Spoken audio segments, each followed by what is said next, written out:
A ver, vamos a ver un poco ahora de lo que sería molécula heteronuclear. Así a simple vista, o sea, si la molécula es heteronuclear, ¿cuál simetría ya no aparece?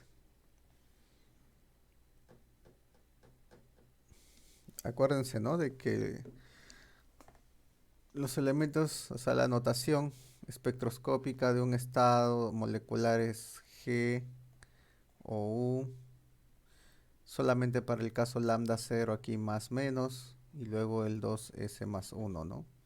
Esa es la representación espectroscópica de un estado, ¿no? Si quieren verlo en forma de Dirac, sería S lambda GU, GU más menos, ¿no? Donde este más menos depende de si es lambda cero. ¿Cuál de estos no aparece para una molécula heteronuclear?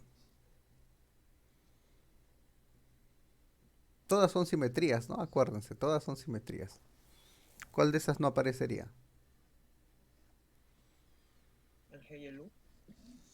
El G y el U, ¿no? ¿El G y el U de qué tipo de simetría vienen? Los núcleos son iguales, recuerdo, homonuclear, ¿no? El intercambio entre los índices de los núcleos. Claro. Entonces, como la molécula es heteronuclear, ya no vamos a tener eso, ¿no? Lo que quiero probar el día de hoy, lo que quiero tratar de mostrar es que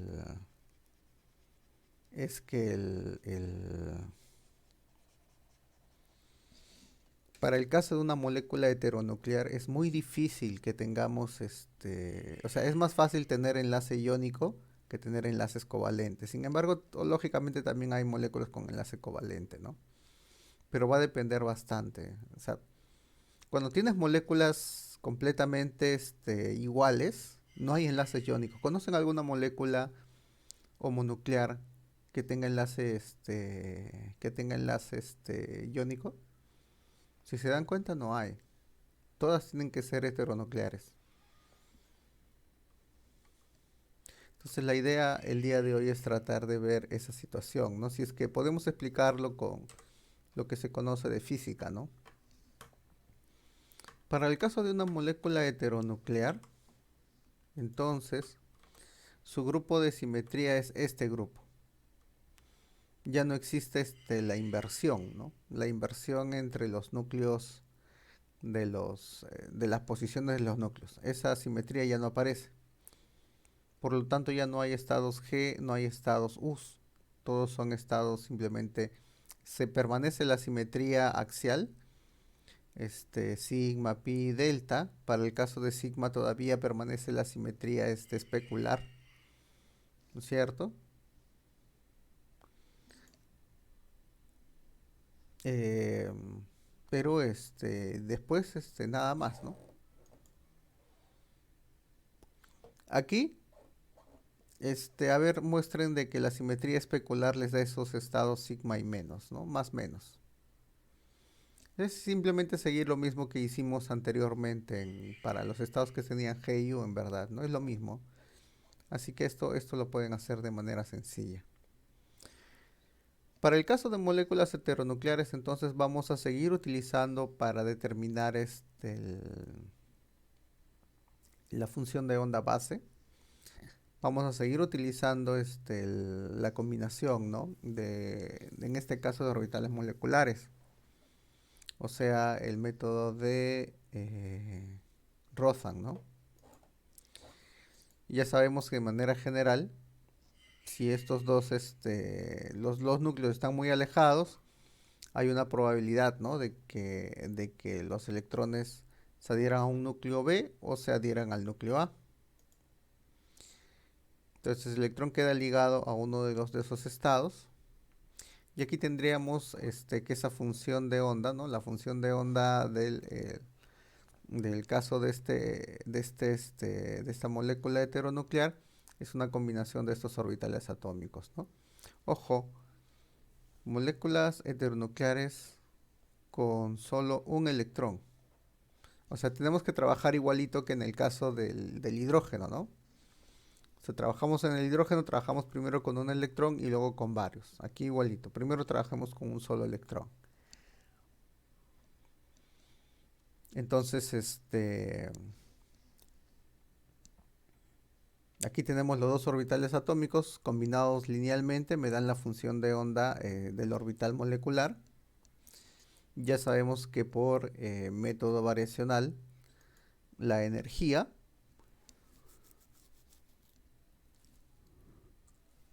estaría dado por esta expresión. Y por lo tanto nosotros podemos aquí sustituir el hamiltoniano, ¿no? Bueno, no sustituimos el hamiltoniano, sino que sustituimos esta ansatz de combinación lineal. Lo sustituimos aquí y obtenemos esta expresión, ¿no? Este paréntesis que está aquí viene del denominador que está pasando a multiplicar y esta parte es del numerador. Pero aquí hay una diferencia, ¿no? Cuando nosotros hicimos esto en la clase original, ¿se acuerdan? ¿Qué hicimos con el HAA y el HAB? ¿Se acuerdan que nosotros lo igualamos? Porque eran moléculas, eran átomos iguales, ¿no? Como eran átomos iguales, este phi B y este phi A, estos estados atómicos eran exactamente los mismos. Entonces no había diferencia entre este elemento de matriz HA o este elemento de matriz HBB. Pero ahora tengo núcleos distintos, entonces la atracción electrostática de este núcleo con los electrones puede ser mayor si es que el número atómico del núcleo de la molécula o del átomo es grande, ¿no?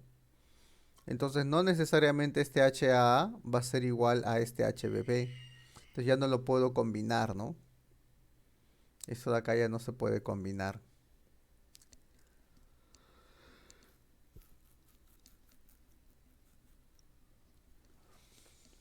Entonces ya no tenemos esta relación, ¿no? Ya son distintos. El HAB y el HBA sí, ¿no? O sea, todavía podemos considerar iguales elementos de matriz.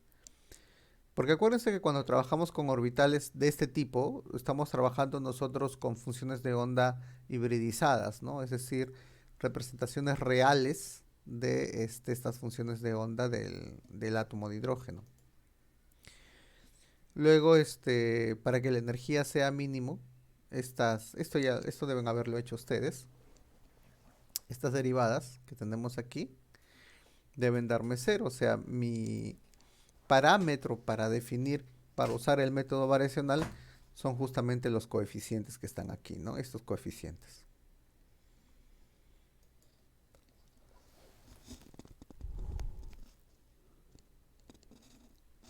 Eso me da entonces estas dos ecuaciones y de este sistema de dos ecuaciones ustedes pueden mostrar de que la energía está dado por esta cantidad. ¿Ven? También pueden determinar la forma, ¿no? De los CA, CB. Pueden determinar, por ejemplo, las funciones de onda. Hay varias cosas que pueden hacer ustedes ahí porque es solamente álgebra esa partecita. Entonces aquí es donde uno empieza justamente a analizar este término de aquí que ya no se anula, ¿ven? O sea, esta diferencia ya no se anula. Y esta diferencia puede ser muy pequeña si es que los núcleos son muy parecidos. Por ejemplo, si usamos núcleos cuya diferencia de z sea 1, lo más probable es que esto se aproxime a 0. Pero esto de acá también puede ser muy grande si uno de los núcleos tiene, por ejemplo, un z muy grande.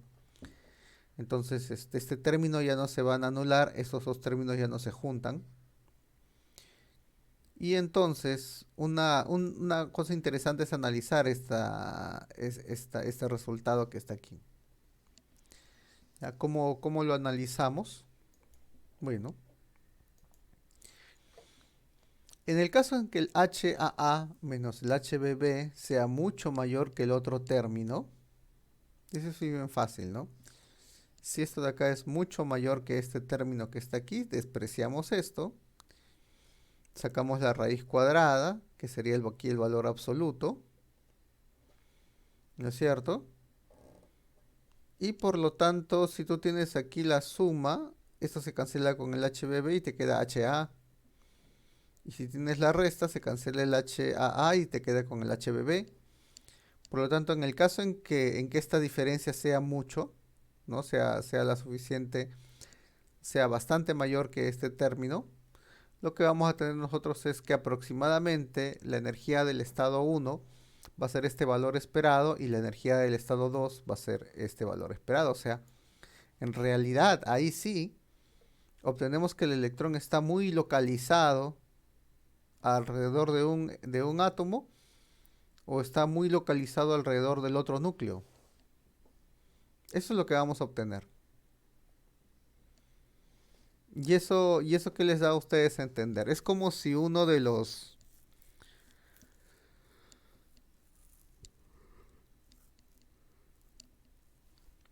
Perdón. Entonces lo que vamos a tener aquí es netamente un enlace de tipo iónico, ¿se acuerdan? Cuando nosotros vimos aquí, cuando vimos justamente esto de los enlaces iónicos y covalentes, habíamos mencionado, ¿no? De que en estos orbitales moleculares tenemos estas funciones de onda donde los electrones están localizados en ambos lados y esta donde los electrones están localizados alrededor de un solo núcleo. Cuando ocurre esto, al enlace se le llama enlace iónico. Entonces aquí lo que estamos obteniendo es justamente un enlace de tipo iónico. Y en el caso en que no tengamos esta relación, en ese caso el electrón se va a deslocalizar y va a empezar a también a tener una función de onda diferente de cero alrededor del núcleo B, ¿no? ¿Estamos de acuerdo?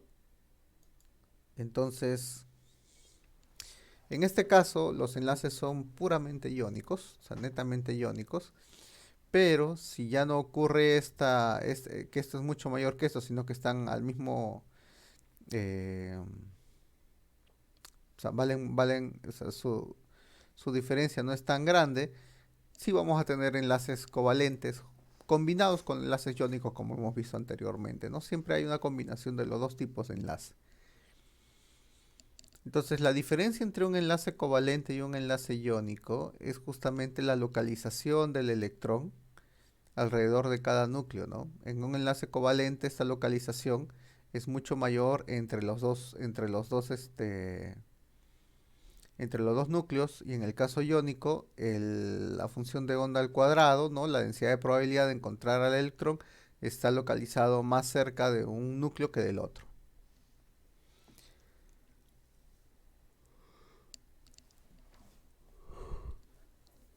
¿Hasta ahí alguna pregunta? ¿Está todo bien? Profe, tengo una pregunta. Ujú. Cuando analizamos para la parte del ion H2+, el hidrógeno, habíamos visto, ¿no?, que había un estado simétrico y antisimétrico. Y habíamos concluido que la parte antisimétrica, que era un antibonding, Ujú. estaban así, ¿no? Como que también los orbitales estaban separados. Y decíamos que, bueno, ahí no había enlace covalente. En ese caso, se podría decir, mirando esto que estamos haciendo ahora, que hay un enlace iónico ahí, Sí, el enlace aquí es iónico. en el H2+, cuando es antibonding. En el H2 más, no, no Ujú. puede haber enlace iónico ahí. Porque, o sea, la figura, la representación como lo pone ahí es más o menos similar, ¿no? Que solamente Sí, son la, que van a dife- los extremos. la diferencia es que en el H2 más, o sea, cuando tú haces... Uy, me salió... Ahí está, ahora sí. O sea, cuando tú haces... Porque recuerda de que estas funciones de onda son las que le dan un potencial. Claro. Para diferentes distancias le dan un potencial le dan un potencial a los núcleos. En el caso del H2 más antisimétrico, esa función es así. O sea, no se forma, no puede haber formación de moléculas. Ujú. Ok, ok. Y en este Sí, caso sí habría un pozo con el iónico. claro. Con el iónico sí hay un pozo, ¿no? Aquí, por ejemplo, si tienes H y tienes al electrón aquí, esta es la función de onda phi de R, ¿no? Esa función de onda phi de R, o EDR es, ¿no? Ese es el EDR. Esta de R mayúscula, ¿no? Esto no forma un pozo. Y en el caso del iónico sí se forma un pozo. Ok, ya, ya.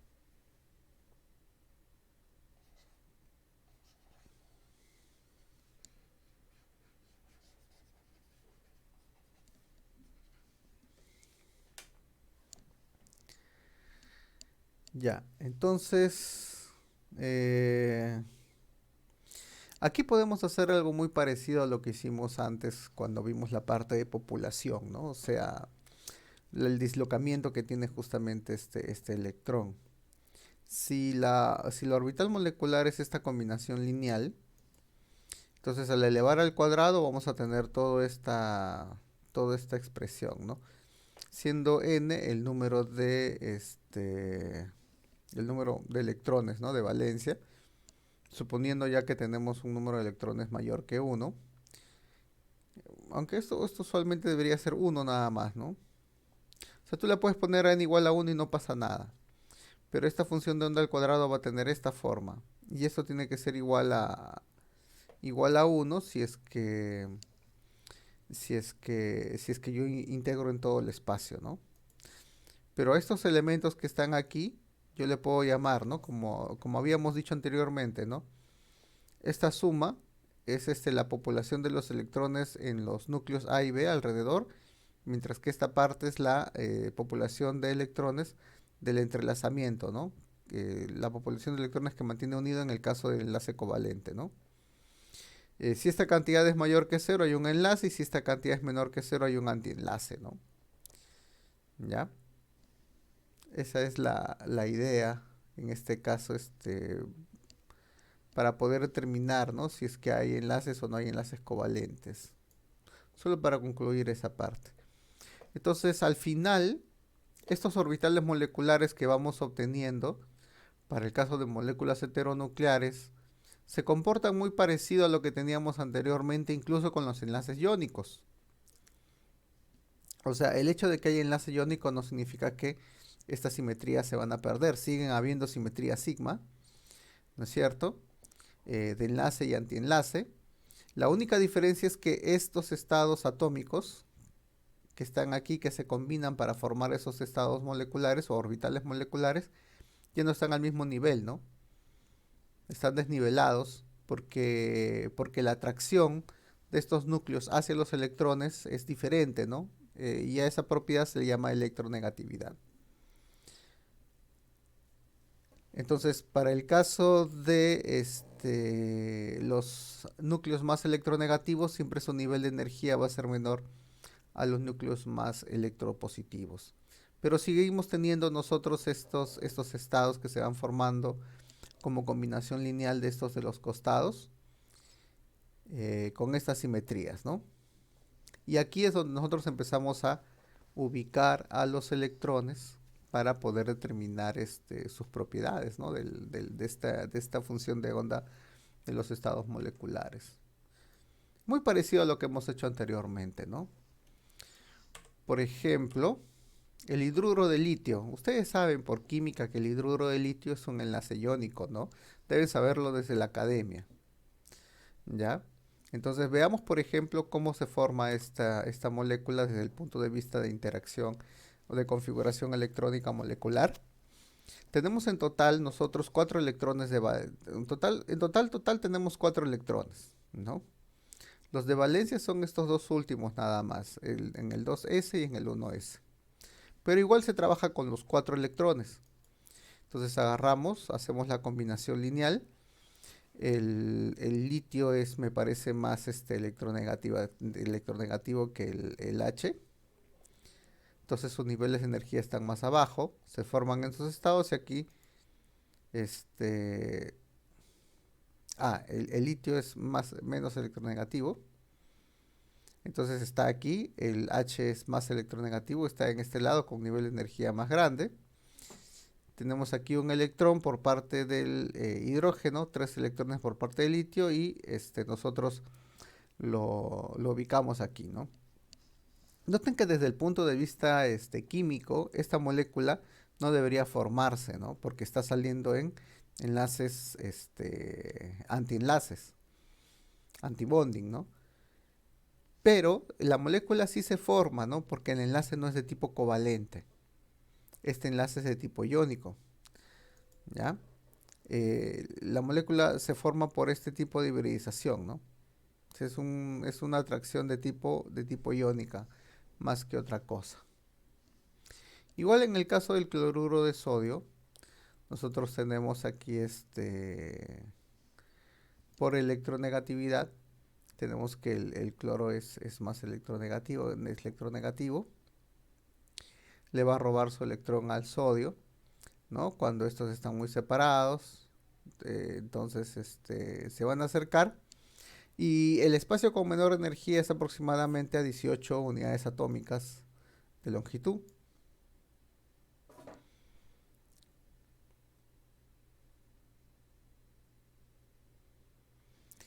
Entonces, ¿por qué habré puesto esto? Esto se ha quedado de la clase anterior. Aquí voy a borrarlo, ¿ya?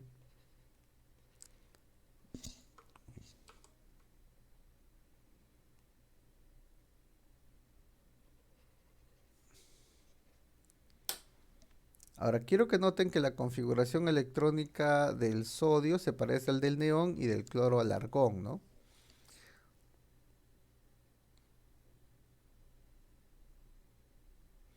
Entonces podemos tratar de modelar el potencial que va a haber justamente de repulsión por los núcleos de esta manera.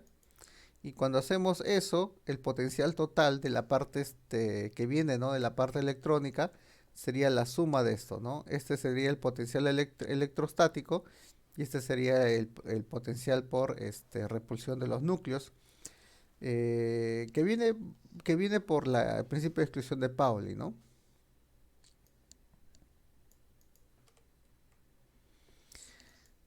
Entonces aquí tenemos la energía de los dos niveles separados, el potencial electrostático de la atracción de los núcleos, pero a ciertas distancias pequeñas ya hay una repulsión, ¿no? Fenomenológicamente se coloca de esta forma. Y si dibujamos todo esto con estas cantidades que se conocen experimentalmente, nosotros vamos a obtener este dibujo, ¿ven? Entonces, este término iónico que está aquí genera este potencial, ¿no? El término iónico, repito, genera este potencial que sí tiene un mínimo. Esa es la diferencia con el enlace covalente, ¿no? En el enlace covalente, si uno disloca el electrón y lo coloca muy cerca de un núcleo, no vamos a tener nosotros enlace covalente porque no se forma este pozo de potencial. Esa es la diferencia entre una molécula iónica y una molécula covalente, ¿no?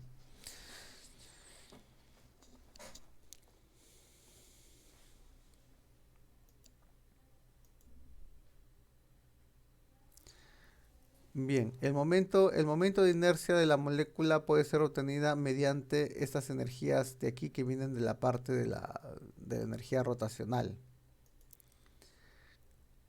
De los niveles de energía vibracionales podemos obtener el número de onda fundamental. Bueno, esto ya es otro trabajo, ¿no?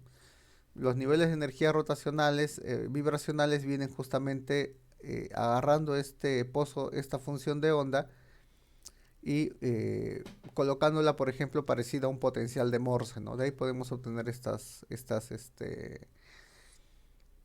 frecuencias de vibración y entonces tenemos estos 4 parámetros que podemos obtener para moléculas de tipo heteronuclear, ¿no? La distancia en la cual los núcleos se mantienen estables, la frecuencia, centímetro de la menos 1, esto es energía, me parece, 2 pi c. Bueno, esto de acá es el número de onda, ¿no? Este es el número de onda.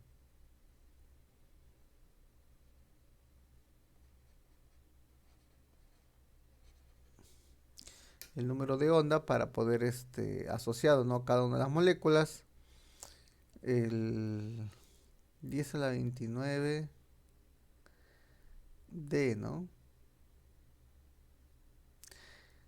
Eso no lo reconozco bien. El D sub 0 viene a ser esta energía de desenlace de la molécula, ¿no? El D sub 0.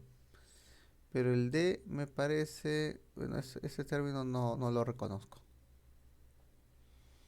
Pero ya. Este DC que está aquí es el DC es la energía, el D sub 0 es la energía, claro, de ionización, la energía de desenlace.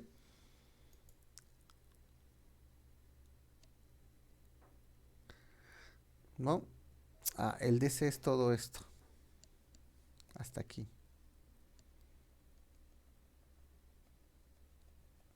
Y aquí lo he puesto mal, ¿no?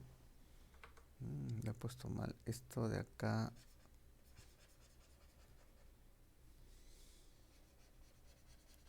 A ver, ahora sí.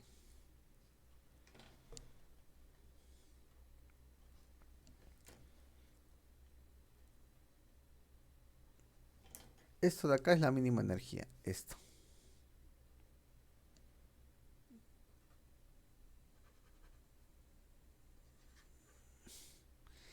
Y desde aquí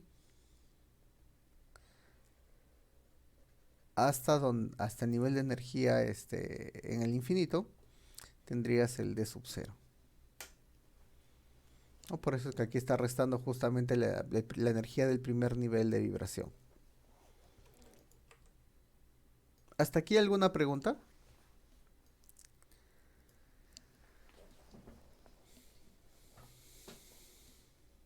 Profesor, no sé si podría repetir la parte en la que estaba indicando que este pozo es diferente al que se encuentra cuando decimos la parte covalente. En la parte covalente no se forma el pozo. No hay formación de pozo. ¿Y para el estado antisimétrico, simétrico? Mm, mm. Bueno, para el estado simétrico sí. Lo que sucede es que tú me estás diciendo, a ver, o sea, si tú tienes un H más menos, ¿no es cierto? Y tú dibujas, por ejemplo, a una distancia R la fuerza eléctrica en 322, ¿no? O sea, esta energía R entre esos dos, tú vas a obtener un potencial que no es un potencial de pozo. Vale. Y claro, eso va a depender si tú trabajas con la parte simétrica o con la parte antisimétrica de la solución. Eso es cierto, pero en ninguno de los casos ocurre, ¿no? Pero cuando yo trabajo la parte simétrica o la parte antisimétrica, yo ya estoy ahí, considerando que hay una función de onda, o sea, estoy usando la combinación lineal, ¿no? De orbitales atómicos. Yo ya estoy considerando ahí de que el enlace va a salir covalente porque es una combinación lineal. Aquí,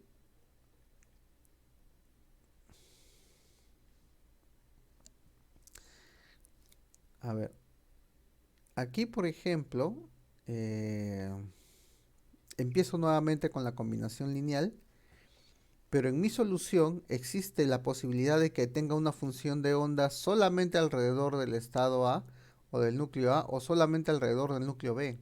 O sea, esa posibilidad existe. Y si esa posibilidad existe como solución incluso de las funciones de onda, porque en ese caso tú tendrías que la función de onda vendría a ser simplemente un factor de normalización CA por por phi A, ¿no? Por phi de R1.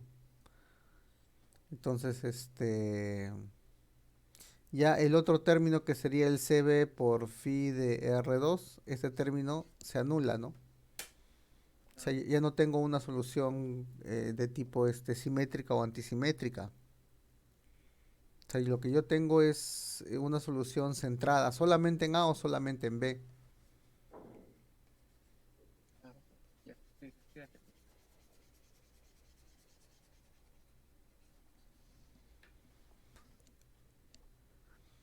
Bien. Ahora, como hemos visto aquí, a veces estos niveles de energía, se invierten. O sea, tengo niveles de energía que en algún momento pueden estar. Aquí, por ejemplo, el sigma está encima del pi 2p. ¿Se dan cuenta? Cuando este sigma usualmente se pone aquí abajo. Entonces, ustedes van a ver mucho en los libros eso, ¿no? En algunos casos un sigma está por arriba, a veces está por abajo. Y eso va a depender de la distancia de separación a la cual se encuentran los núcleos. O sea, la distancia de separación estable. Va a depender bastante de eso. Y para eso, nosotros, para que más o menos lo entiendan, les voy a explicar lo que se conoce. A ver. Lo que se conoce como intersección de curvas potenciales y la regla de non-crossing de Newman-Wigner. ¿Ya? La idea, por ejemplo, esto está en el Brasden. La idea es, tú tienes dos potenciales. Van a haber potenciales que se cruzan. Vamos a ver si encontramos aquí.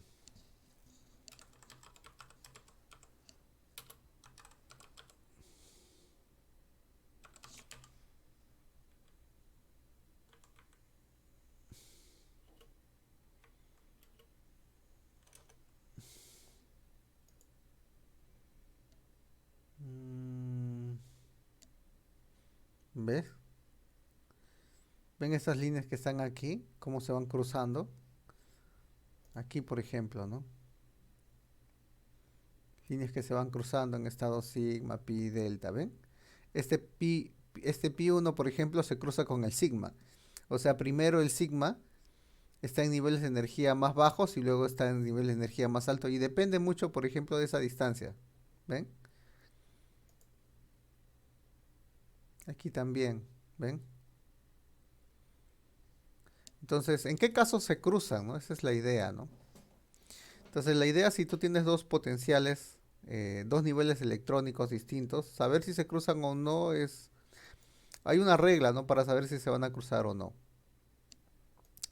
Entonces, antes de del posible cruce, determinamos las autoenergías a una distancia RC.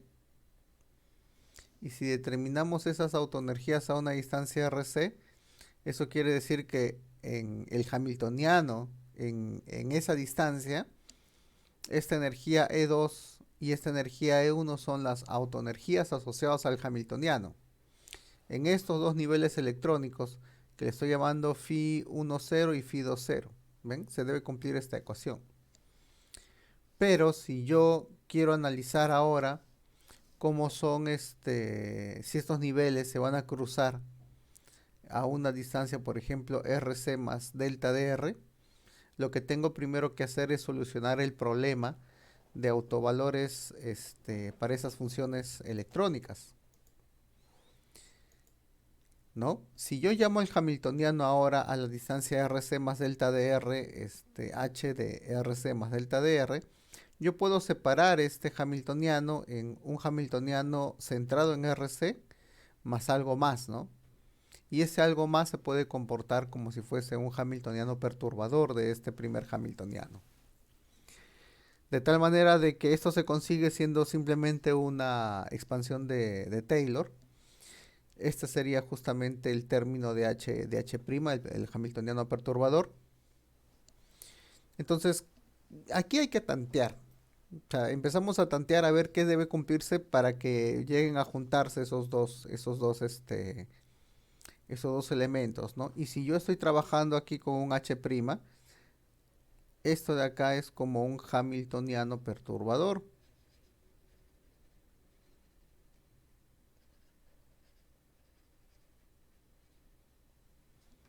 Entonces puedo usar teoría de perturbaciones, ¿no?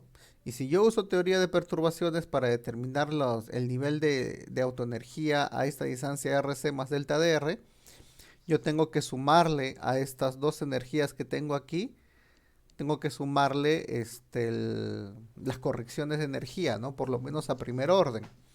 Y esas correcciones de energía a primer orden son estos sándwiches que están aquí. ¿Se dan cuenta? ¿Ya? Estos sándwiches entonces son los que tenemos nosotros que establecer. Para que las curvas, para que las energías se crucen, para que estas líneas se crucen, la autoenergía debe ser igual en ambos lados. Debe cumplirse esto entonces, ¿no? Que la energía inicial más su corrección, energía inicial más su corrección, deba ser cero. Y además, debe cumplirse, para que esto se cumpla, debe cumplirse que el HI0 y el HJ0 deberían en todo caso diagonalizar, ¿no? A este hamiltoniano perturbador, ¿no? Los dos deben cumplirse de manera simultánea, ¿ya? Para que los dos se crucen aquí. Entonces la pregunta es en qué caso se cumple y en qué caso no se cumple esta condición. Si este H', o sea, veamos en qué caso el H'1, 2 es igual a 0, ¿no? En ese caso necesitamos que ambos estados presenten la misma simetría.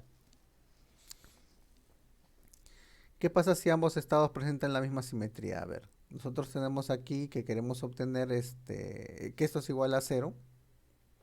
Y si esto de acá es igual a 0, entonces el H', como es diagonalizado por estas funciones de onda originales, sale su autovalor. Y si yo quiero que este autovalor, por ejemplo, sea 0, ¿ya? Si quiero que el autovalor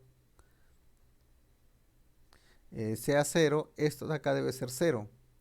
Y esto solamente es 0 si presentan diferente simetría. Entonces, para que este término sea 0, para que este término sea 0, estos potenciales deben presentar diferente simetría, es decir, los potenciales con igual simetría nunca van a poder cruzarse, ¿no? Solamente aquellos que tienen diferente simetría. Si estas funciones de onda phi originales, ¿no? Phi sub 0 y j tienen igual simetría, entonces ya no se va a cumplir esto de acá. Entonces, de esa manera, los orbitales atómicos se van a ir juntando en diagramas, ¿no? Vamos a poder usar diagramas de correlación de energía de este tipo, ¿no? Aquí, por ejemplo, eh, tenemos los niveles de energía atómicos del helio H+, y aquí tenemos los niveles atómicos del H2+.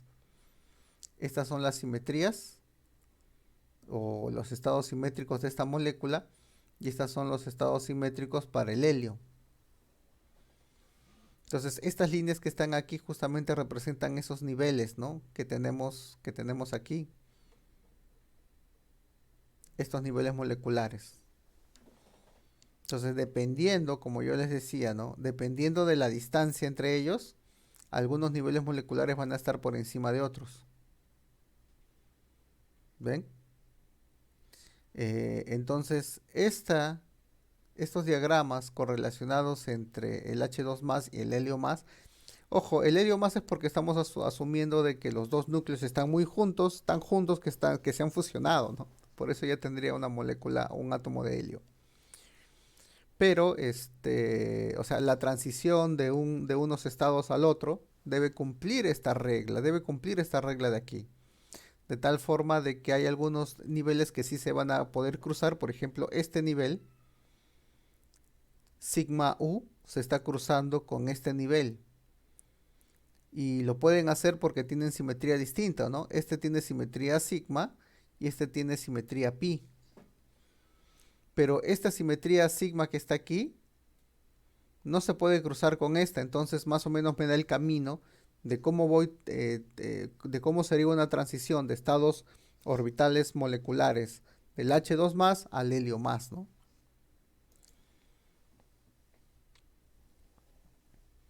¿Ven? Olvídense esto de la paridad.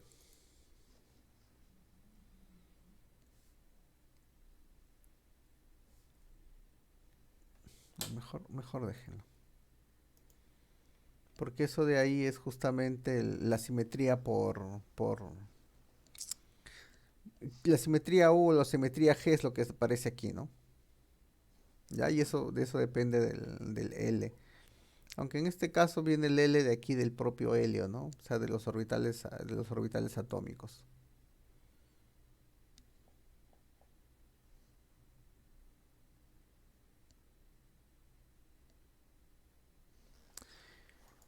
Bien, ¿alguna pregunta ahí? De esta parte, ¿no? Intersección, regla de non-crossing.